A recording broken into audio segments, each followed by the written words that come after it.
नदी के बालू तक को नहीं छोड़ा यहाँ के लोगों के लिए। पूरे पहाड़ को लोगों ने खोद डाला, बेच डाला।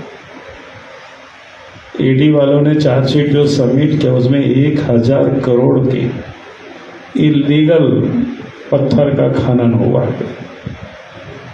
यह उनके में चार्जशीट में लोगों ने जो सबमिट किया 191 पेज का, वो बिल्कुल उसमें डाला हुआ है। आप सब लोग के बालू हो, पत्थर हो, कोयला हो, आज भी कोयला की इस प्रकार से लूट चल रही है। और इतना ही नहीं, अब जमीन में भी फर्जीवाड़ा करके उसको भी प्लॉटिंग करके लोग बेच रहे, उसमें भी पैसा कमा रहे। अब सेना तक की जमीनों को ये लोगों ने नहीं छोड़ा। आदिवासियों का भी जो जमीन होता है, पहनाई जमीन होता है, ऐसे कई प्रकार की जो जमीनें होती हैं जो बिक्री नहीं होता है, उसका भी फौजदारी कागज बना करके प्लॉटिंग करके उसका भी बेचना।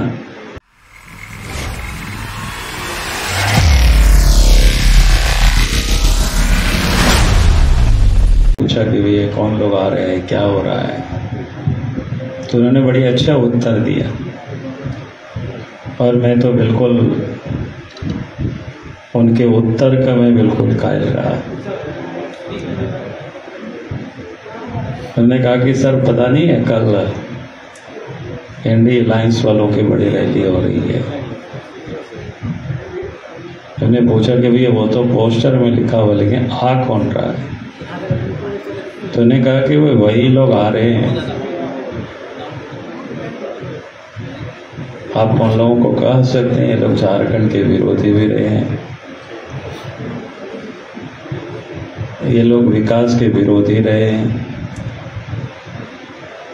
ये लोग देश के भी विरोधी रहे हैं, ये लोग सनातनियों के भी विरोधी रहे हैं। हमारी मन में और लगा कि थोड़ा और पूछा जाए कि भाई कैसी ये जानते हैं व्यक्ति लोगों को इतना बढ़िया से। उन्होंने बहुत अच्छा उन्होंने डिफाइन किया। उन्होंने कहा कि सर कि अगर इस देश में भारतीय जनता पार्टी के नेतृत्व में सरकार नहीं बनी होती और अटल बिहारी वाजपेयी जब प्रधानमंत्री नहीं बने होते तो झारखंड राज्य भी नहीं बनता।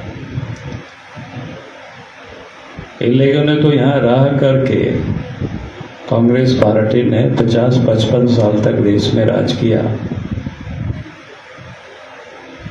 और झारखंड नामधारी पार्टी यहाँ झारखंड राज्य के लिए जो लोग आंदोलन कर रहे थे, पहले तो जयपाल सिंह को पैसे से खरीदने का काम किया, अपने पार्टी में उनको विलय कराया,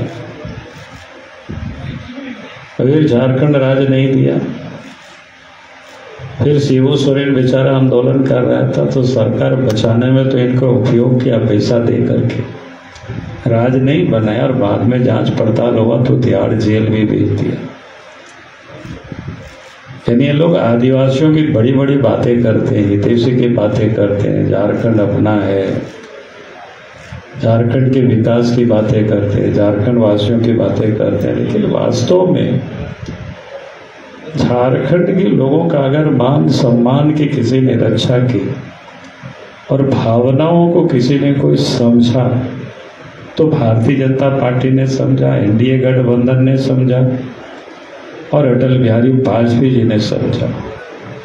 इसलिए भारतीय जनता पार्टी ने जो गारंटी जनता को उस समय दिया था वचन कि भाई केंद्र में हमारी सरकार बनेगी तो अलग राज्य बनेगा, तो और 98-99 में सरकार बनी और 15 नवंबर 2000 को अलग राज्य बना।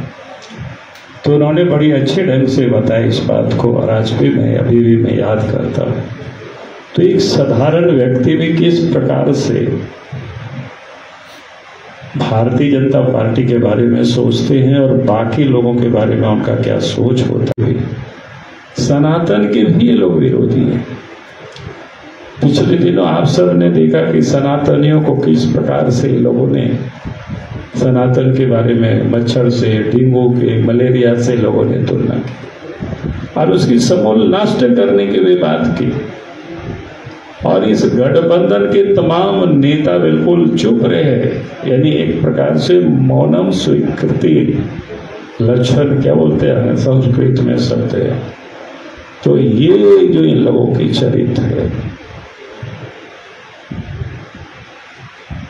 और देश के जो कांग्रेस पार्टी इंडिया अलायंस के बड़े लीडर है, वो तो मंदिरों को क्या कहते हैं, यानी मंदिर में लोग आते हैं तो लड़कियों को छेड़ने के लिए लोग आते हैं, ऐसा उसका बयान आप सब लोगों ने देखा होगा, सुना होगा। क्या मानसिकता है उनकी, ये हम सब लोग देखें, लेकिन दूसरों के बारे में वो नहीं बोल सकते। और कहीं कहीं लोग जाते हैं, और भी धार्मिक स्थानों में बाकी लोग भी जाते हैं, लेकिन उसके लिए नहीं वो बोलते।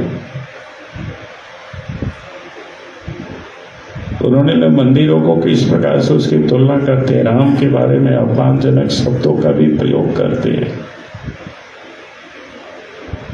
तो इसलिए हमने कहा कि ये लोग, उन लोगों का जमघट है, कल आ रहे हैं वो देखा लोग कि भाई एक तो सनातन विरोधी है, विकास विरोधी है, देश विरोधी है, झारखंड विरोधी है, ऐसे विरोधियों का कल जमघट है। तो मुझे लगा कि झारखंड की जनता के सामने आप सब लोगों के माध्यम से मैसेज को जरूर पहुंचा देना कि भाई कौन कौन लोग आ रहे हैं, थोड़ा आवे तो उन लोग का चेहरा को भी लोग ठीक ठाक से देख लें। बहुत बहुत धन्यवाद आप सबको। अरे हम क्यों डरेंगे भाई, हम तो भाजपा कभी डरी नहीं है ना डरती है। अब जितना देखेंगे कल सुनेंगे उन लोगों का कितने लोग डरे हुए हैं।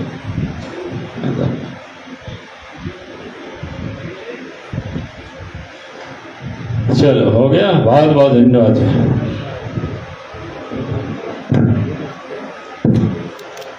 धन्यवाद।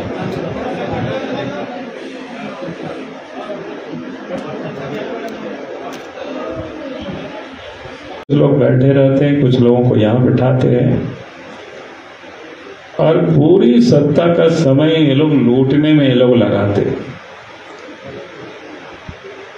अब पिछले 4 वर्षों से सरकार भले हेमंत सोरेन के नेतृत्व में रहा साहब, आज हेमंत सोरेन जेल में है, उसका भी कारण बिल्कुल साफ है, अपने करने का वो भर रहे हैं। तो कहते न देहात में जैसा करनी वैसा भरने, भाई नदी के बालू तक को नहीं छोड़ा यहाँ के लोगों के लिए। संथाल परगना आप जाएंगे तो राजमहल का जो हिल है, पहाड़ है, उसको भी कोई लीगल नहीं, इलीगल तरीके से पूरे पहाड़ को लोगों ने खोद डाला, बेच डाला। ईडी वालों ने चार्जशीट जो सबमिट किया उसमें 1000 करोड़ की इलीगल पत्थर का खनन हुआ है। ये उनके में चार्जशीट में लोगों ने जो सबमिट किया 191 पेज का, वो बिल्कुल उसमें डाला हुआ है। आप सब लोग भी अखबारों में छापते रहे या कभी दिखाते भी रहे होंगे टेलीविजन में। नदी के बालू हो, पत्थर हो, कोयला हो, आज भी कोयला की इस प्रकार से लूट चल रही है। और इतना ही नहीं, अब जमीन में भी फर्जीवाड़ा करके उसको भी प्लॉटिंग करके लोग बेच रहे, उसमें भी पैसा कमा रहे। अब सेना तक की जमीनों को ये लोगों ने नहीं छोड़ा। आदिवासियों का भी जो जमीन होता है, पहनाई जमीन होता है, ऐसे कई प्रकार की जो जमीनें होती हैं जो बिक्री नहीं होता है, उसका भी फौजदारी कागज बना करके प्लॉटिंग करके उसका। तो इसलिए उस व्यक्ति ने जो मुझे बताया कि साहब ये लोग तो सब झारखंड विरोधी है। मैंने आप सबके सामने एक तो ये संक्षिप्त में बातें कही कि ये लोग कैसे झारखंड विरोधी है, और उन्हीं लोगों का कल शायद जमावड़ा होने वाला है, उसी के बारे में मैंने बताया। तो झारखंड की जनता जानती है कि भाई जो लोग झारखंड को लूटा है, लुटाया है। जिन लोगों ने झारखंड की जनता का कभी भावनाओं का सम्मान नहीं किया है और कल ऐसे लोगों की जमावड़ा, तो भला जनता इन पर कितना विश्वास करेगी? जनता इस पर क्या विश्वास करेगी? दूसरा, मैं बता रहा था कि भाई ये लोग देश विरोधी है। अब देश विरोधी का अतीत आप पुराना भी आप देख लीजिए। जब कभी भी देश के अंदर में आतंकवादियों का हमला होता था, उसमें भी ये लोग संदेह प्रकट करते थे। उसमें भी इनके नेता क्या बोलते थे?